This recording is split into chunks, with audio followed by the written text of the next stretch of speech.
Hello, welcome to our conversation for TrusTrace. My name is Megan Doyle. I am a sustainable fashion journalist and I'm also the content editor for TrusTrace. And today I'm speaking to Ann Cantrell. Ann is an entrepreneur and academic who also teaches full-time as an associate professor at the Fashion Business Management Department at the Fashion Institute of Technology in New York. It's quite a mouthful of a role. I was just thinking that, yeah. I had to, had to break down all of those initials. FIT, FBM. Yes, it's great to be here. So prior to teaching, Anne was working in the fashion industry in various roles, from product development to planning, and also as a business analyst for businesses like Coach and Ralph Lauren. She also has an MBA in sustainability from the Green Mountain College and is an active member of the President's Council on Sustainability at FIT as well. So today we're going to be talking about the incoming legislation that has been swirling around the US for the past few years, to kind of understand, what is the current climate and how have we gotten to this point where, businesses are realizing that if they don't change the way that they're working, they're really going to be in a bit of trouble. So I'm really excited to be chatting with you today and to pick your brains all about the legislation coming in, what that means. Thank you for joining me. Thanks so much for having me, Megan. It's nice to be here in New York City, and I know you're 12 hours ahead of me, so it's fun to be here in partnership with you. Nice. I think as we dive into this subject, I'd love to hear your questions, but I also just want to lay some groundwork about what not just the world, but specifically in the US too, about things that led us to where we are right now, where we are looking at all this exciting legislation. But I think inherent in the fashion business is the idea, and all businesses, right, that we want to maximize profitability, but specifically in fashion, where we're, the cost of consumer packaged goods has gone up. I mean, we're hearing all the inflation issues and everything like that, but yet the cost of clothing has remained the same and even gone down. Inherently, I think businesses are trying to maximize profitability. We're just, as consumers, we're always just looking for the cheapest price and pushing our brands to provide that for us. And then, other things like we have a huge divide here in the US, things that, it's really hard to get anything pushed through Congress. So states are really taking it under their own consideration. Then we have COVID coupled with that. Huge exposure to the supply chain through COVID. And also we have one of the least regulated industries in the world and very fragmented. And I think that is why we've gotten to where we are today and how we're kind of segueing into what might come, what changes should be coming our way. Yeah, I think it's interesting that you have mentioned there are just so many elements of this that are all kind of coming to a head, especially this year, coming out of COVID to a certain degree and having gone through the past few years. I think it's so interesting to see now that the industry is really embracing this idea of, okay, we've tried, it doesn't work. Letting the free market manage everything does not work, because businesses, as you say, are always going to be profit driven. So it's it's interesting to see that now it's like, okay, legislation is really the only way. I'm really interested to hear from you about, what is the general consensus about the incoming laws and the state of play at the moment with the business professionals and the industry leaders that you're in contact with and speaking to? What do people feel? Are they worried about these incoming laws? Are they excited? Are they unsure about how it's going to pan out? What's the kind of taking the temperature in New York? Yeah, I think all of the above. I think people are really welcome to some sort of regulation and figuring out what they need to do. I think inherently companies do want to do better. Brands absolutely want to do better.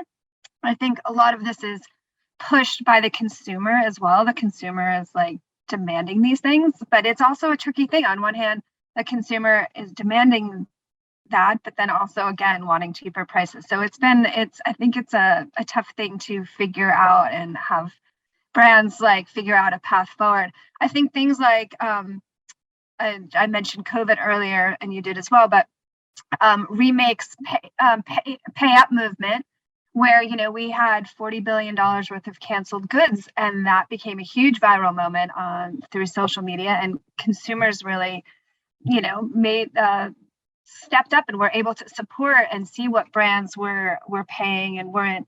We're really seeing the divide between the global wealth gap and countries that are, whether we're seeing low vaccination rates and factories closing, everything like that. There's just so much more visibility from a consumer perspective.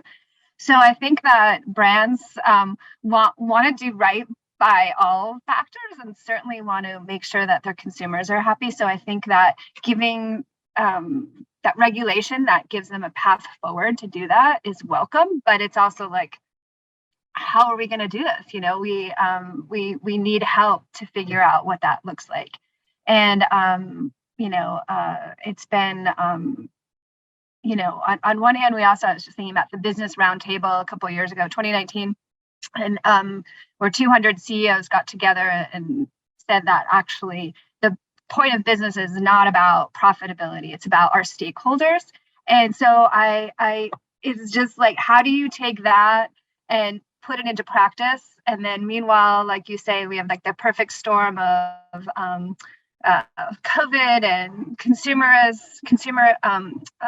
regulation, or wanting more regulations and things like that. So I think we're ripe for a time when businesses want to be able to figure out what they need to do next, but how do they do that, and what does that look like? Plus, there's really not much put into place for the brands to do this. And where in the supply chain, where in the product development cycle does this get done? The earlier the better, right? Like, that's what we understand. Unfortunately, that I think it's really being seen at the back end of things, where really we need to have more intent when we're in the beginning stages of the development cycle. And that's what a lot of this newer regulation is also talking about as well, not just the end result of things, but where our fiber and fabric and manufacturing and all those pieces roll up. And so I think it's a really pivotal time. I tell my students all the time, we're in this huge paradigm shift with fashion, where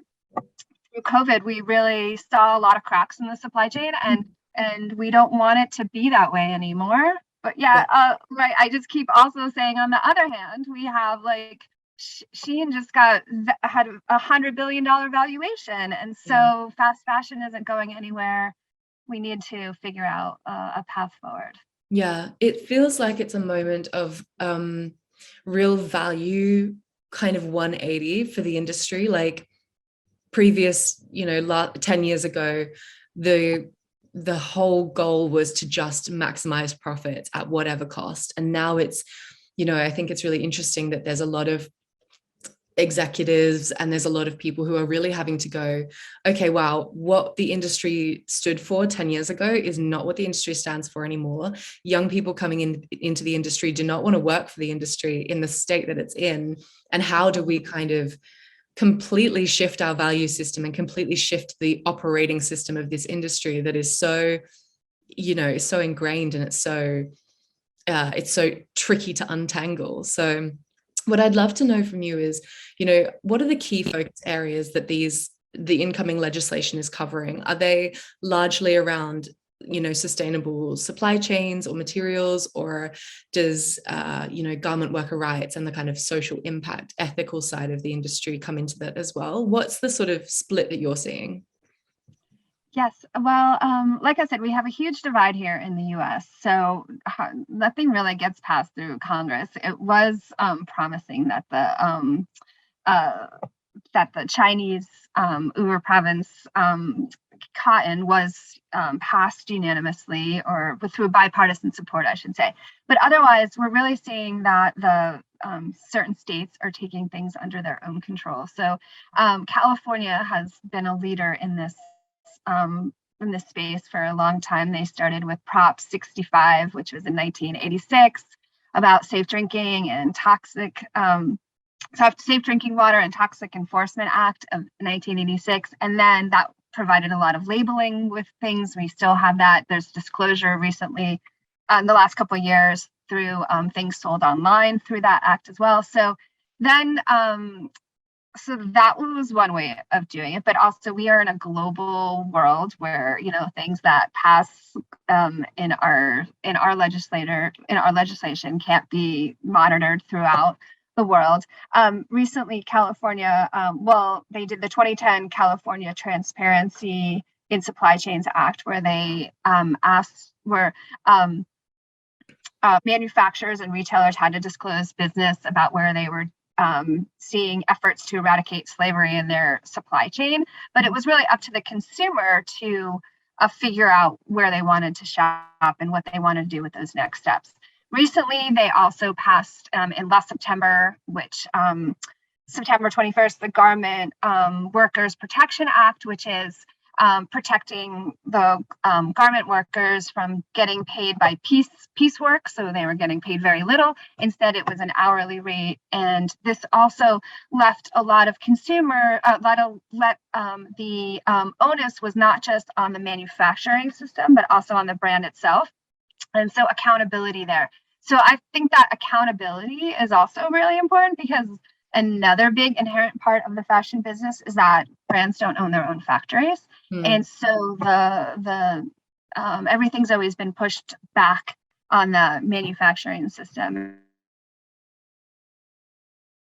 and not really showing accountability. Consumer would have some backlash about what they might hear about labor issues and things like that. So all of those things kind of are interesting to think about, and kind of, again, attacking different parts of or trying to fix, I should say, different parts of the issues, but again, really fragmented industry, really broken down parts. So the New York State law, the Fashion Sustainability and Social Accountability Act, is actually really exciting, because it's looking at so many different aspects of what we're saying. It's looking at the labor issues, which is what California addressed, human rights issues also seen there, but also environmental protection being prioritized as well. And what the New York State Act would also do is show some accountability, and you have to show improvement as well, right? By tracing 50% of your supply chain,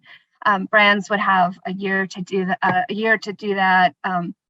18 months as well to show improvements, but having a path forward to show where brands could get better and how they're going to get better is a really important part of all this. So I think that's what's really exciting about this New York proposed law, is kind of looking at all these different aspects: labor, human rights, environmental protection. Yeah.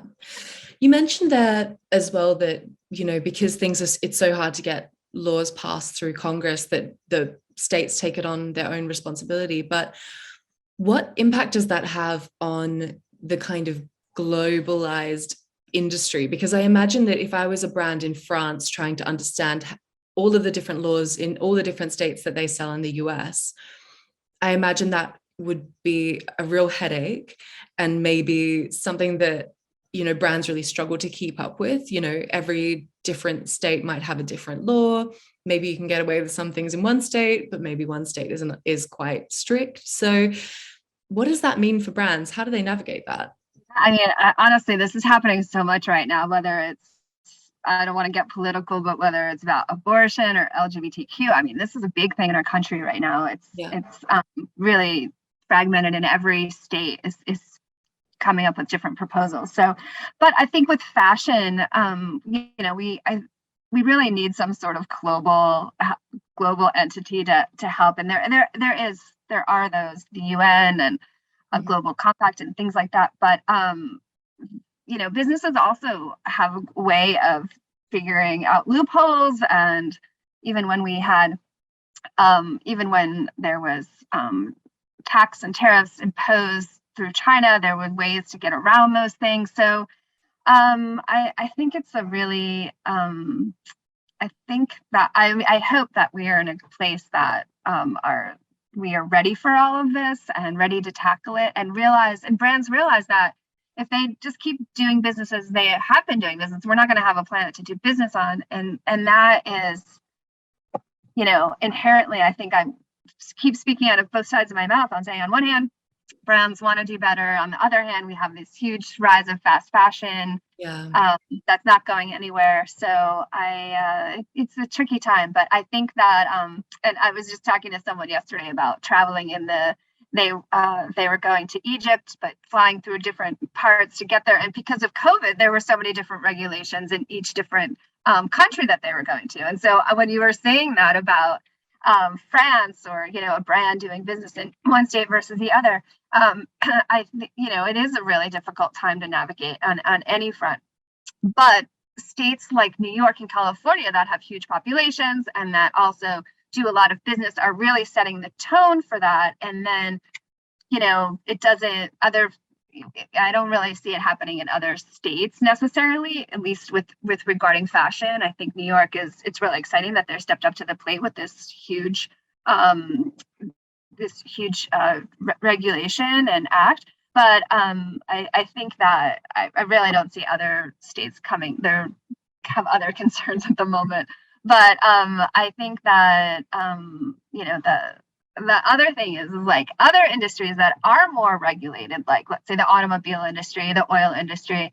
The automobile industry I talk a lot about in my classes, not that I'm an auto expert at all, but it's interesting to see that when our President Obama was in office, there were a lot of regulations that the automobile industry stepped up to, then were repealed and through Trump. But, the automobile industry also saw the value of their business and how much the future of their business was, thinking ahead into some of these new ways of doing business. And so I think that is really hoping that the fashion industry will be in line with that. Whereas we see that this is the way to do business better for the future. And so we'll see what happens with the New York Act. As he mentioned, it's proposed, it's being debated.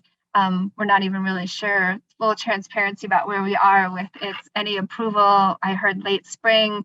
I've also heard that it, I don't think brands are necessarily opposing, but I know a lot of our legislators are thinking about different parts of it as well. So we'll see what it finally morphs into, but we are hopeful. I think that was your original question. Hopeful, but also, unsure about how things are going to play out and how brands can actually even accommodate some of these requirements.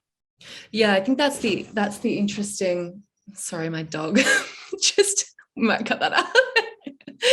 That's the interesting thing about these laws is when these laws appear, they sound amazing and they're really ambitious and they've got a lot, they're really pushing the industry in the right direction in theory, but then how do brands actually implement that? How is it do brands even have the capability to implement the things that they are being told they need to do? There's so many kind of question marks there where brands, they're being expected to maybe transform their supply chains in a year, but the transformation might actually take 4 years. And it's really, is this legislation, is it almost there to scare brands into doing the right thing? Or do brands really go, okay, maybe we'll start our journey and we'll see what we can get away with, and then we'll kind of, we'll find out whether or not there'll be any punitive measures if we do break the law, or if we do the wrong thing. I feel like it's the gap between the ambitious legislation and maybe what the reality of the law might be is quite wide sometimes. Yes. Oh, in the business world, we talk a lot about what gets measured gets managed, right? The idea that if we are tracking, if we have a baseline even to compare to know that we're doing better, I think that's an important thing. And yeah, that's what is exciting about the New York law too, is like trying to improve what we already have in place versus some of the other things that we've seen out there. So what gets measured gets managed, ways that we could at least start reporting some of these things. Part of the New York Act is also reporting on how much raw materials we're using, what goes into when we talk about our huge what is it, $3 trillion fashion industry. Like what, let's break that down. And like, what do all of these brands, what does that actually mean when we're getting new shipments in every week and seeing huge growth? And so at least starting to and work to improve on the reporting. And I mean, we have to start somewhere, and I think at least we're seeing some movement towards that. And overall, I think in the last couple of years, we can all say that we're at a huge tipping point with sustainability in fashion, right? It is on the forefront. It's in every discussion that I know at different events here in the US. Maybe a couple of years ago it was, I don't know, let's say like a 3 or 4 in terms of interest or priority. And now it's like an 8 or 9. And I was reading the McKinsey State of Fashion, and I was like waiting, it used to be like more towards the top, but there's so many other issues right now too, right? We have supply chain issues, and how this affects supply chain issues is really, is something we can have a whole other discussion about. But then COVID, and again with factories closing down and just getting production in is like a scramble for businesses. So when I just had a sustainability expert speak to one of my classes, and she was just talking about, she works at a luxury brand. She was just talking about like logistics, like getting product to the store. So like, it's a lot right now to digest. It's a lot right now to figure out. But I think at least figuring out a process forward that is going to be better for everybody, for all the stakeholders, for everybody in our industry. And we build, very cliche, we've heard it a lot, but build back better, that we're going to have a better system for all.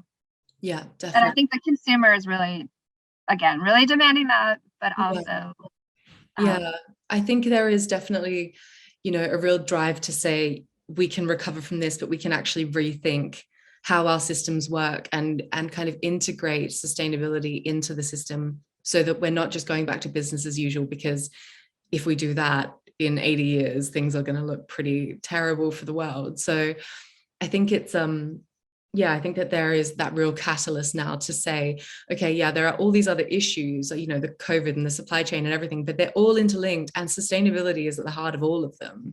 It's all about the impact on the environment. It's all about the impact on people. So hopefully, these will start to have that difference, and there will start to be, a bit more cohesion between like all of these different ideas and all of these different issues that we're seeing. It's like they're all interconnected, right? So how do you see businesses being able to prepare for these laws, and what sort of things should businesses be investing in order to be able to future-proof their business when it comes to legislation and the incoming laws? Yes, having some sort of way, not just for transparency and traceability, but also accountability in the supply chain. And not just, I remember a couple years ago talking to a brand, and their sustainability person contact was they reported into the legal department, right? Like that is not where we need that to be. We need sustainability to be looked at through, as we said, through the beginning of the design process through the end. So putting that thought that what gets measured gets managed, putting those ideas earlier in the thought process, product development process, supply chain process, all of that is really important. Having a system actually like a TrusTrace that could work with a PLM system, a product lifecycle management system, that is going to be able to help with responsible sourcing. They're onboard suppliers, and give them good choices of places to work with, as well as the compliance issue as well. So having those a system in place, like both figuratively and literally in place, to make sure that these processes are being vetted correctly. Mm-hmm. And we can also show what this looks like in real form, and that we could publish something that they could really, I think a lot of brands have been, maybe they are doing a lot towards the supply chain, but there's been so much backlash with greenwashing and things like that. They're scared to put it out there about what they're actually doing. So in some format that it would be available in the public sphere for people to look at. And, some brands are doing really good job of that. QR codes where you can search where everything is from, fiber to manufacture. And then we really run the gamut from that to nothing. So thinking earlier in the supply chain, having system in place where we can track all this and document it and get that real baseline to show improvement as well. And looking at suppliers, working with your current suppliers too. So not just if long-term partnerships and the relationships in the industry are really important as well, right? We want to make sure that we strengthen those and work in partnership with whether it's fiber suppliers or fabric textile mills, or whether it's manufacturers, that we can partner with them and work towards improvement overall. Yeah. One thing that really surprises me about the way that these supply chains have run previously is that everything's been manual, and people are documenting things on Excel spreadsheets, on email, on paper. Everything has been so analog, and it largely still is, which I find really surprising. But I think it's inconsistent among all the brands, right? It's like, and if you are a manufacturer, if you are a textile producer, you're working with all of these different brands, and everybody needs something different. But to come up with, and that's where I think there's been some real improvement too, where we're able to, similar paperwork or, certifications are a big part of the industry as well. But looking for those, documenting those, and making sure everything's in place. Yeah, there's a lot of offline systems and homegrown systems, I'm sure, that are really, not helping globally to solve this issue as well. So having something that is across many different brands, different platforms, different suppliers is really helpful too. It makes everybody's job easier, saves time, saves money, certainly. And makes you feel good too about like improvements and changes that you can see and actually share with the consumer. Because actually the New York State law, that's part of it too, is that consumers can call companies out about it, which is interesting interesting way of accountability that is exciting. We'll see how it goes, but I always tell my students that we'll see how this goes, but like you can be the ones that are really you can talk to me about it all day long, but that you can really challenge these businesses to do better. Yeah. And as you said as well, the importance of investing in suppliers and investing in your supply chain.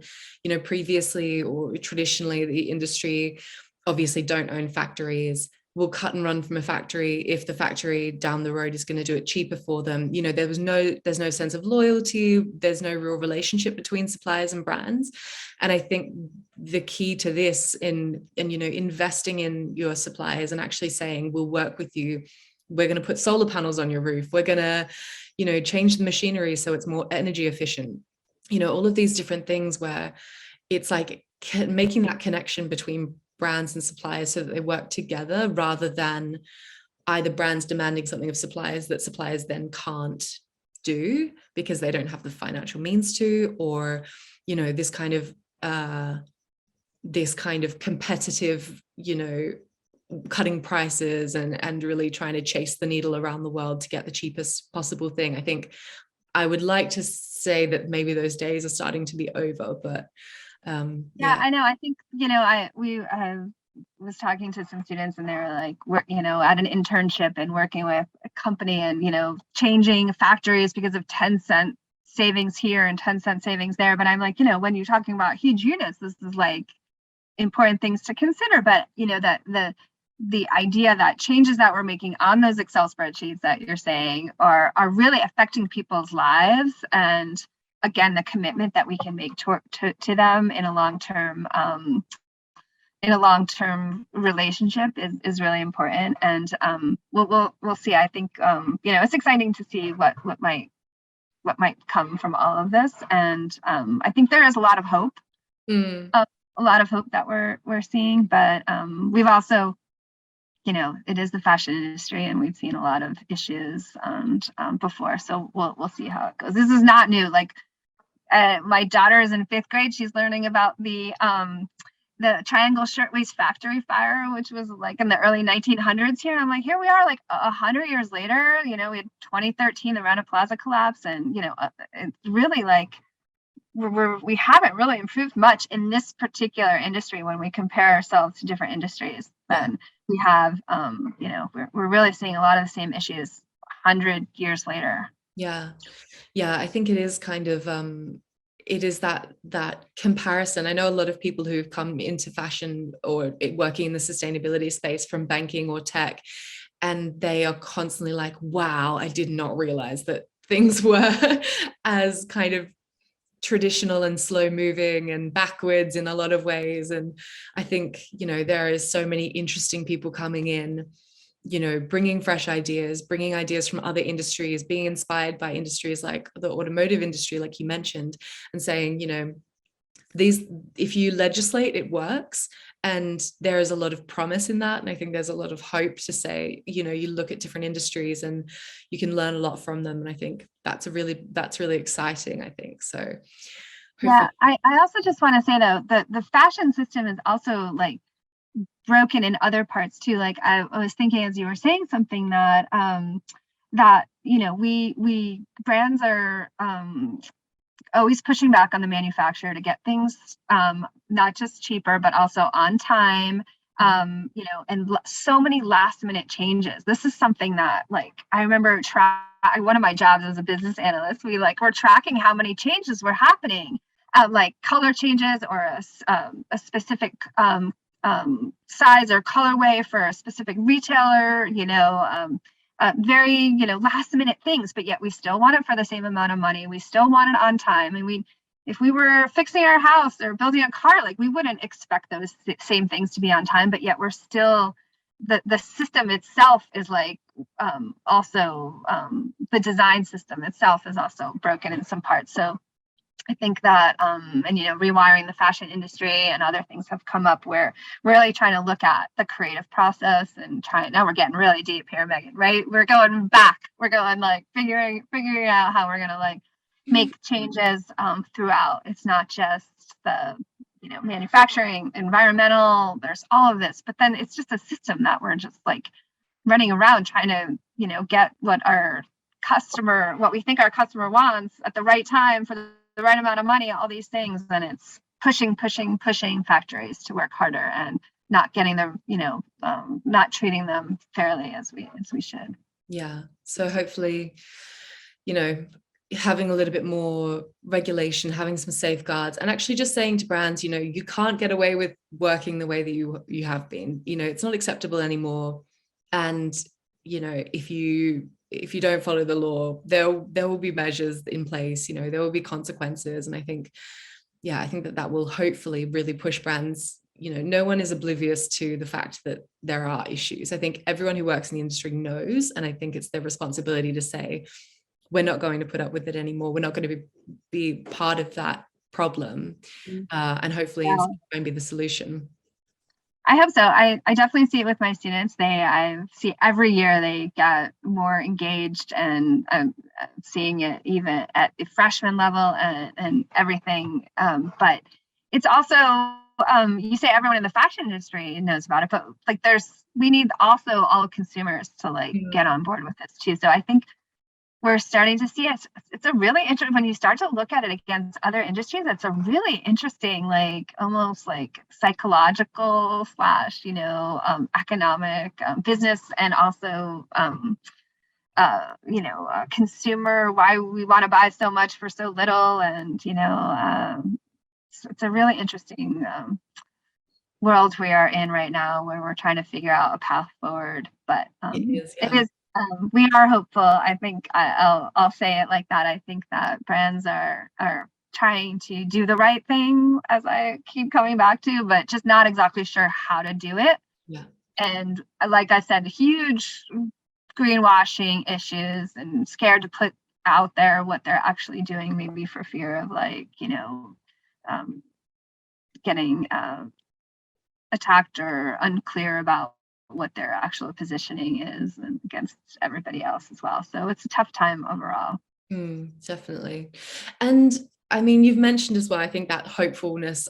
To kind of wrap up, I think, what would be your message to brands who are looking at this legislation, looking at the state of the industry at the moment, and trying to work out where to go? Do you have a message of, I guess, support or optimism to say, we can do this, we can make the industry better?